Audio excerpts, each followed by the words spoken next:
Di zaman sekarang, hampir semua hal serba digital. Bangun tidur pegang HP, mau makan pesan online, mau ngobrol tinggal chat. Tapi, pernah gak sih kamu kepikiran ternyata masih ada orang-orang di dunia ini yang sama sekali gak mau hidup seperti kita? Bukan karena gak bisa, tapi karena gak mau. Di video ini, kita bakal ngobrol santai tentang 5 suku di dunia yang menolak hidup modern dan alasan kenapa mereka memilih hidup sederhana dekat dengan alam. Sebelum lanjut, jangan lupa subscribe dulu channel ini biar kamu gak ketinggalan cerita-cerita unik dan menarik lainnya. Like juga videonya kalau kamu suka konten seperti ini, dan sekarang kita mulai. Oke, dari yang paling ekstrim dulu, namanya suku Sentinel. Mereka tinggal di sebuah pulau kecil bernama Pulau Sentinel Utara di India. Dan satu hal yang paling terkenal dari mereka adalah mereka gak mau diganggu sama sekali. Kapal mendekat dihalau, helikopter lewat diserang, orang asing datang, kena panah. Bukan karena jahat, tapi karena mereka melindungi hidup mereka sendiri. Bagi Sentinel, dunia luar itu berbahaya, bukan cuma soal budaya, tapi juga penyakit. Flu biasa buat kita bisa mematikan buat mereka. Makanya sampai sekarang pulau ini dijaga ketat, dan mereka dibiarkan hidup dengan cara mereka sendiri. Yang kedua, suku Masai. Kalau suku Sentinel benar-benar tertutup, beda cerita dengan suku Masai.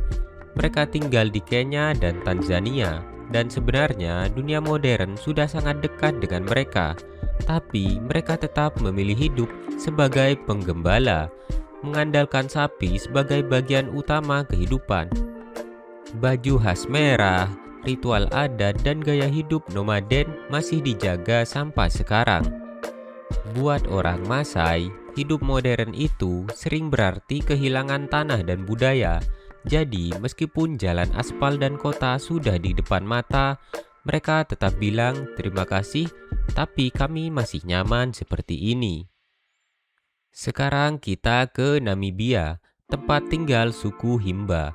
Ciri khas mereka gampang dikenali, kulit dan rambut berwarna merah kecoklatan. Itu bukan cat ya, tapi campuran tanah dan lemak hewan. Mereka gak pakai pakaian modern, tidak pakai listrik, dan tidak tertarik hidup di kota. Buat mereka, hidup sederhana justru bikin hidup lebih tenang. Gak ada cicilan, gak ada deadline, gak ada notifikasi bunyi tengah malam. Hidup mereka mengikuti alam dan tradisi. Sekarang kita pindah ke Amazon, ke suku Yanomami.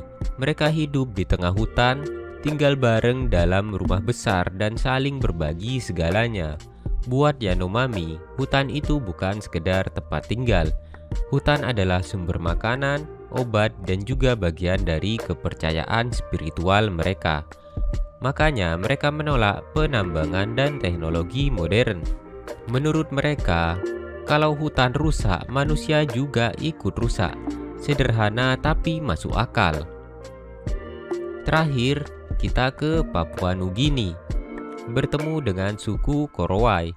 Yang bikin mereka terkenal adalah rumahnya di atas pohon, bukan 1 atau 2 meter, tapi bisa sampai puluhan meter tingginya. Kenapa setinggi itu? Supaya aman dari binatang buas dan ancaman lainnya. Mereka hidup dari berburu dan meramu tanpa teknologi modern dan masih memegang kepercayaan leluhur. Buat Korowai, hidup dekat alam itu jauh lebih aman dan nyaman dibanding hidup di kota yang asing. Dari 5 suku ini, kita bisa belajar satu hal, hidup bahagia itu tidak harus modern. Buat kita mungkin gak kebayang hidup tanpa internet, tapi buat mereka itulah cara hidup terbaik. Kalau kamu suka konten seperti ini, jangan lupa subscribe channel ini, like videonya, dan share ke teman-teman kamu. Tulis juga di komentar menurut kamu suku mana yang paling menarik. Terima kasih sudah menonton, sampai ketemu di video yang berikutnya.